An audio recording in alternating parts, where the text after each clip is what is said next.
maintenant d'un sujet qui agite beaucoup le monde intellectuel, mais aussi politique en France. Il s'agit de l'antiracisme dont les nouveaux contours reçoivent nombre de critiques, qu'il soit désigné, cet antiracisme, de wokisme, d'islamo-gauchisme ou encore de néo-féminisme.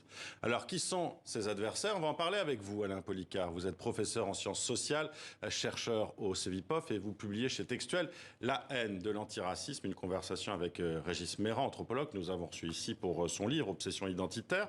D'abord, Alain Policard, pourquoi ce qu'on présente comme le nouvel antiracisme en France provoque-t-il tant de crispation dans le pays? C'est un sujet qui crispe, hein? Oui, je pense que nous vivons une époque où la culture de la peur, effectivement, est en quelque sorte instrumentalisée par un certain nombre de milieux culturels, politiques, intellectuels. On a effectivement, depuis un certain temps, perdu le goût du débat. Et on préfère l'invective, j'en sais quelque chose depuis quelques jours. Et donc, vous êtes attaqué sur ce livre? Non, je ne suis pas attaqué sur ce livre, je suis attaqué sur ma nomination au Conseil des sages de la laïcité. On fait de moi un multiculturaliste, un complice du terrorisme, etc., etc., et un anti-universaliste, alors que, si vous m'avez lu... En lisant votre livre, vous prônez l'universalisme. Mais évidemment, évidemment. Je dénonce simplement... J'ai fait un livre il y a quelque temps, assez peu longtemps d'ailleurs, qui s'intitule « Le procès de l'universalisme ». Alors les gens qui ne lisent pas imaginent que le procès, c'est pour la condamnation. Mais un procès, on peut ressortir la tête haute de son procès. Et c'est ce que j'essaye de faire en montrant qu'il a été instrumentalisé. Alors on revient quand même à notre sujet, parce que c'est là-dessus que vous voulez m'interroger. On est quand même dans le sujet. On est quand même dans le sujet. Bon, moi je considère qu'il y a, vis-à-vis d'un certain nombre d'auteurs qui prônent un antiracisme politique, une façon de les renvoyer en quelque sorte à leurs excès qui ne me paraît pas raisonnable. Quels excès, justement? Alors les excès, ça tourne très largement autour de la condamnation un peu, à mon avis, trop stricte de l'antiracisme moral. L'antiracisme, il part nécessairement d'une indignation. Après, il doit être évidemment considéré comme ayant des objectifs politiques. Et séparer l'antiracisme moral, celui qui fut, pendant l'après-guerre, des associations comme SOS Racisme ou la LICRA, etc., de l'antiracisme politique, ça n'est pas souhaitable. Vous écrivez et vous dites dans cette conversation que l'antiracisme s'est transformé et qu'il y a eu une bascule en France au moment où Jean-Pierre Chevènement était au poste de ministre de l'Intérieur à la fin des années 90 jusqu'en 2000. Qu'est-ce qui s'est passé à ce moment-là? Moi, effectivement, j'attribue, je ne suis pas le premier ni le seul. Vous parlez de nationalisme républicain, soyons Je parle des nationaux républicains qui, effectivement, choisissent finalement plutôt l'exaltation de la nation que l'amour de la République, si vous voulez. Pour moi, ce ne sont pas d'authentiques républicains.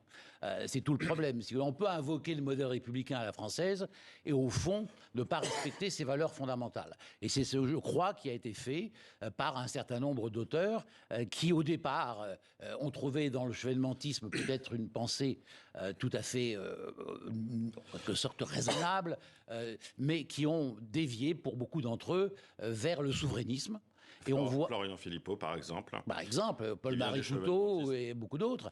Et un des auteurs que je critique dans cet ouvrage, c'est Pierre-Henri Taguieff, qui vient aussi du chevènementisme. Alors, beaucoup de Français, il faut le dire aussi, se retrouvent un peu perdus aujourd'hui politiquement. Quand on entend l'extrême droite et Marine Le Pen défendre la laïcité, qui serait attaquée selon elle par ses antiracistes, ça crée de la confusion idéologique aussi, non ?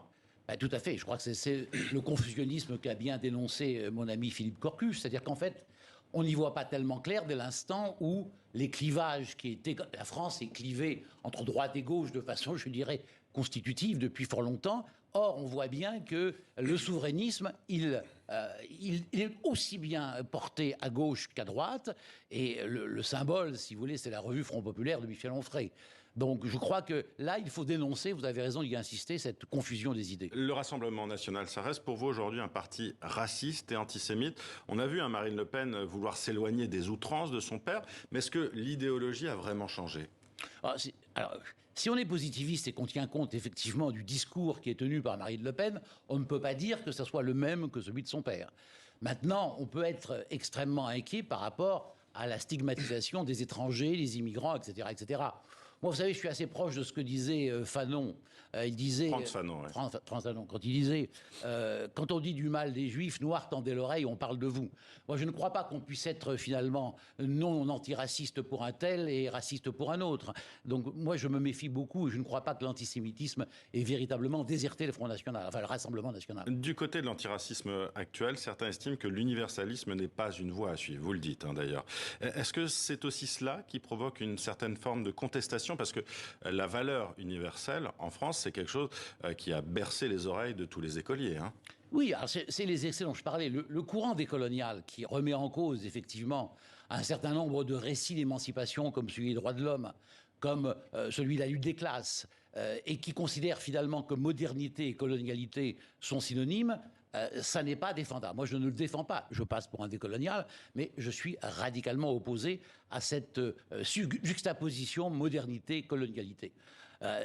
L'universalisme que je prône, un universalisme pluriel, et il s'oppose à certains égards, mais il est aussi peut-être conciliable chez certains auteurs, il s'oppose à ce qu'on appelle, si vous voulez, l'épistémologie du point de vue, c'est-à-dire la sacralisation du point de vue de la victime. Étant universaliste, je pense que la souffrance se partage et que nulle souffrance n'est... Vous faites une citation d'ailleurs. Hein. Oui, celle de François Héran. Il n'est pas nécessaire d'en être pour savoir ce qu'il en est. Voilà, ça me paraît très important. Et on va terminer là-dessus. Merci Alain Policard d'être venu nous parler de votre livre, hein, La haine de l'antiracisme chez Textuel, conversation dans la collection pour demain. Et c'est avec Régis Meyrand. Merci d'avoir été avec nous. Merci à vous. Le spectacle de Kirill Srebrennikov interdit au Bolchoï. Le célèbre théâtre de Moscou refuse de programmer ce ballet consacré au danseur Rudolf Nureyev où son homosexualité est évoquée.